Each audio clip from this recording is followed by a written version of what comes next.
Is he asking me on a date? She didn't seem that impressed. Hello, and welcome to Film Rant. Can Chris Pratt finally give me a movie that's worth seeing? Well, his latest offering is Passengers, directed by Untitled. It's taken me a long time to get around to seeing this movie, and as a result I went into it with a somewhat already solid mindset. Every review I've seen and most of my friends who've seen it said it just flat out sucked, which was a shame. I mean, the trailers really don't seem to give the movie any real identity. It just looks like a teenage love story set in space with the aptly cast Chris Pratt and J-Lo as the leads.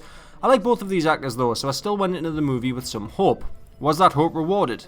Well, I'm going to tell you by waking you all up in spoiler territory, so hop in your stasis pods and see the movie in your cryogenically frozen state before continuing. So let's talk about Chris Pratt. Believe it or not, that's actually the third time I've said that sentence on this channel, unfortunately, seeing as the last two times I said it were for the enjoyable but relatively dull Magnificent Seven and the smash hit blockbuster Jurassic World. Ugh, it's depressing, isn't it? What's more depressing is that it was the movie that spurred me on to create this channel, because it was just that bad I had to rant about it. So I guess in some sick, twisted way we all owe that movie, because now Film Rant exists, and that is something that keeps me awake at night. Anyway, yes, let's talk about Chris Pratt. For once I actually liked him in a movie. The first one I've liked him in since Guardians of the Galaxy, actually, because he plays a character that genuinely feels like a real person. It never feels like you could replace Chris Pratt with a cardboard cutout of himself and just film the movie that way.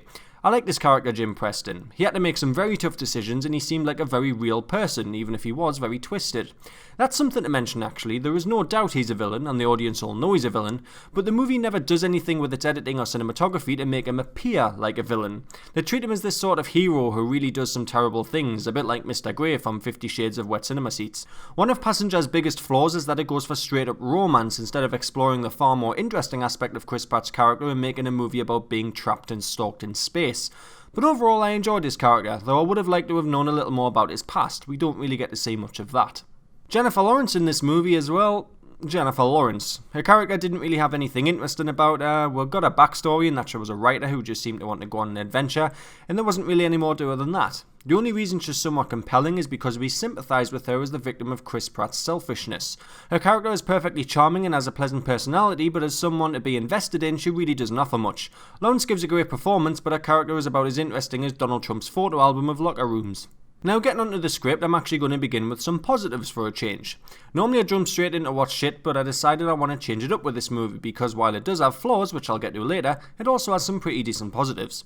Firstly, I want to say that I checked out Chris Stuckman and Nostalgia Critic's review of this movie, and Nostalgia Critic said that the movie offered no surprises and the trailer showed pretty much what the film was. I couldn't disagree more. The trailers depict the movie to be about two people who happen to both wake up simultaneously and happen to be stranded on a ship that's falling apart. On the quest to fix the ship, they fall in love. Okay, that's a fairly sort of ordinary teen sci-fi plot. I could see that working, but I can also see it being dull. So when I went into this movie fully expecting it was going to be that kind of movie, the reveal early on that it's in fact going to be Chris Pratt that actively wakes J-Lo up was a massive surprise. The movie took a leap and made our charismatic hunky lead character into a creepy stalker murderer villain guy. It was done quite nicely as well, I thought. The situation he found himself in posed some very interesting questions. It really made you think, what would I do if I was in that situation? Imagine spending your remaining 50 years or so on a floating chunk of metal in the vast empty void of space with nobody to talk to except your robot Shining-esque bartender. Or you could wake up just one person. One person who's going to live their life with you whether they want to or not. It's a very selfish act, there's no question, and it is effectively murder, but it's also not something that's incredibly black and white. I don't think it's something that's so evil it's hard to imagine anybody making that decision. I could sort of sympathise with Chris Pratt, but because we all have a moral compass, most of us are going to see him as a villain from there on in. I would have rearranged the plot a little to make the movie better, but I really like this aspect. I think in the end it ultimately hurt the film, but at least it didn't make it as dull as Drake's back catalogue. Now I mentioned there that I would have rearranged the plot a little. I have my own idea and a buddy of mine had his own idea, so we'll start with his. He proposed that Pratt and Lawrence were already a couple when they went under. Then Chris Pratt's predicament becomes, should I wake her up and we live our life together here? Or, do I die here alone so she has a life on Homestead too? That's arguably a more compelling predicament than what we actually got, and I feel it also makes our attachment to Pratt's character stronger.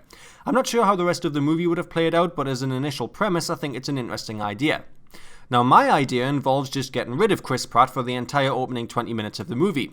We open with J-Law and she does everything that Pratt does. Eventually he runs into her in a hallway or something looking frantic. She's happy to see another person and he explains that his pod woke him up. The film carries on the same way, but it's instead revealed near the end that Pratt woke her up. I think then the twist has a much bigger impact. It doesn't pose the same kind of questions or situations as the original plot does, unless we have J-Law go through that before she finds Pratt, but I think it makes the whole twist aspect to the story that much more effective. The way it's currently set up would make a better horror movie, but they didn't really run with that theme, so I felt the plot needed reworking for more dramatic effect. Passengers does have some really great individual scenes. A favourite of mine was the scene where J-Law is swimming in the pool and the gravity systems fail. Then she's hovering in the air in a ball of water, finding it really difficult to swim out. It was visually impressive and a really cool scene that I've never really seen done before. Another scene that I found charming was the whole date sequence between Pratt and Lawrence. Yeah, okay, Pratt is a villain and you're sort of wanting Lawrence not to fall for him, but that little sequence was wonderful to watch. Both actors have a great chemistry and seeing him take her on a space date was absolute soppy bullshit, but what can I say, it made my heart melt like the little bitch I am.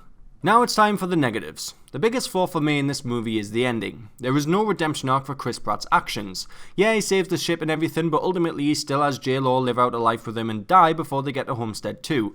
That's just too clean an ending and it doesn't really seem to punish Pratt for his actions. As I mentioned countless times, the guy's a villain. He needs some kind of comeuppance for his actions. And I mean more than J-Law being pissed at him for 10 minutes.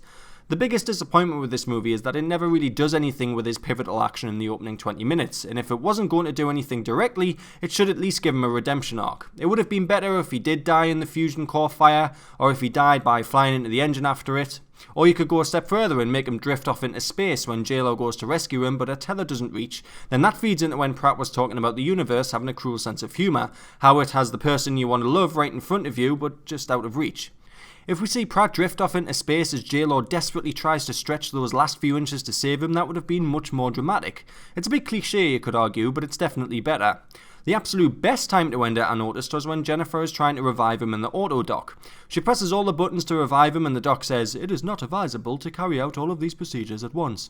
She then does them anyway in a panic. Now imagine if Pratt died because of that. He killed Jennifer by reviving her, which leads to her killing him by trying to revive him. That's poetic. It leaves a mark. It's not all happy families at the end. It's got a much deeper meaning to it all. Plus, the biggest thing is it would have made that big generator plotline at the end worthwhile. Ah yes, the plotline that just felt so out of place. It felt more forced than Hillary Clinton's smile and really gave the film a Rocky ending. And no, I'm not talking about the ending to the 1976 classic Rocky, which was exceptional. I mean an unsteady, poorly paced ending. I understand why it's there because when you watch Pratt and Lawrence have their honeymoon period and subsequent love spat, you feel that the movie needs a bit of excitement, it all needs to lead somewhere. It's because of the generator plotline that it does lead somewhere, but it just feels like it was added on last minute to give the movie a more explosive climax. It really isn't helped by the introduction of Lawrence Fishburne either. Which leads me on to poor plot devices, Lawrence Fishburne pretty much being the biggest gaping one of them. He literally only exists in the movie to tell Pratt and Lawrence how to fix the ship, then dies.